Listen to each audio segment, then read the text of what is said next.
Bonjour, Dr Stéphane Cochon, cadre scientifique chez Selenium. À Selenium, on propose un produit, le Selen One, qui permet l'isolation et la manipulation de cellules uniques. L'isolation de cellules uniques est importante dans des cadres de tests en analyse protéomique, transgénique et génomique, ainsi que pour le développement de lignées cellulaires. Pour plus d'informations, je vous envoie sur notre site internet www.selenium.com.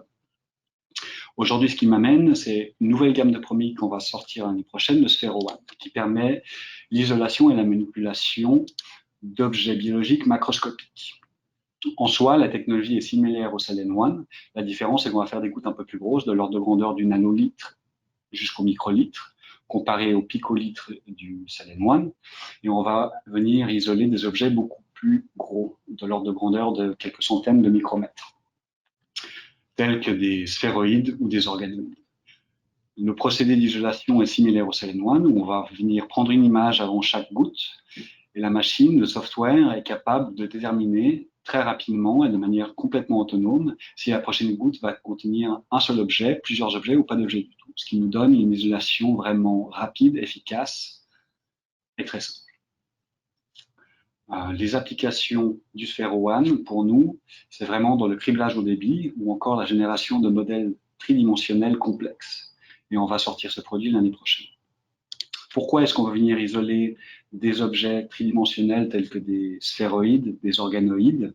C'est vraiment parce que ce sont des modèles beaucoup plus prédictifs et physiologiques qui permettent vraiment de voir une biologie in vitro beaucoup plus complexe et beaucoup plus intéressante. Par exemple, des sphéroïdes de tumoraux qui vont être un modèle beaucoup plus prédictif des tumeurs solides, ou encore des organoïdes qui sont vraiment des petits organes qu'on va avoir dans notre petit niche.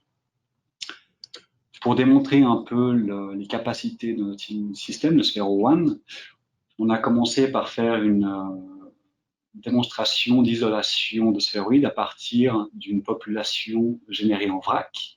Si on prend la population générée en vrac, on voit que leur taille ainsi que leur élongation, on a une population qui est vraiment très hétérogène.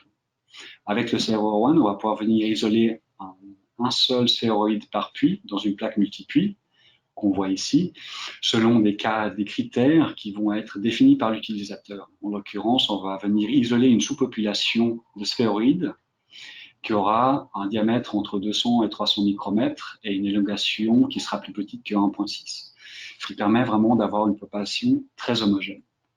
Le procédé d'isolation en soi, on démontre avec un marquage en Hux qui va venir marquer le noyau de chaque cellule, ainsi qu'un marquage OPI qui va venir marquer les cellules mortes.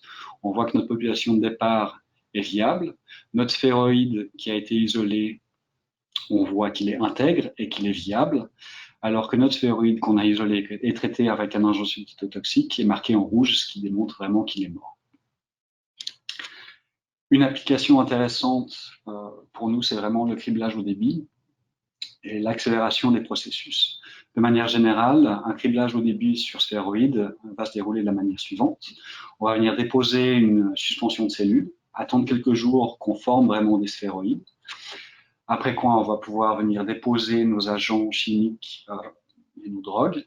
Et on va pouvoir regarder après quelques heures ou après quelques jours quel agent est actif et lesquels ne le sont pas. Avec le Sphero One, on va pouvoir venir réduire le temps nécessaire pour la formation des sphéroïdes et grandement accélérer le processus.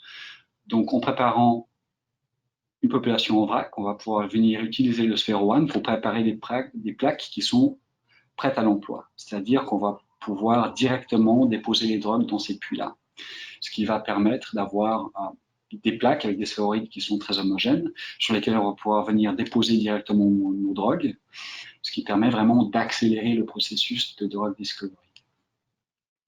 Maintenant, ce qui nous intéresse, nous, en venant ici, c'est vraiment de trouver des partenaires qui nous permettent de venir explorer ces applications-là, en criblage au débit ou encore dans la manipulation de sphéroïdes fait à partir de cellules souches, qui nous permettraient aussi de développer des modèles organoïdes complexes ou encore des organotypes. Sur ce, je vous remercie de votre attention et n'hésitez pas à me contacter et je prends vos questions. Merci.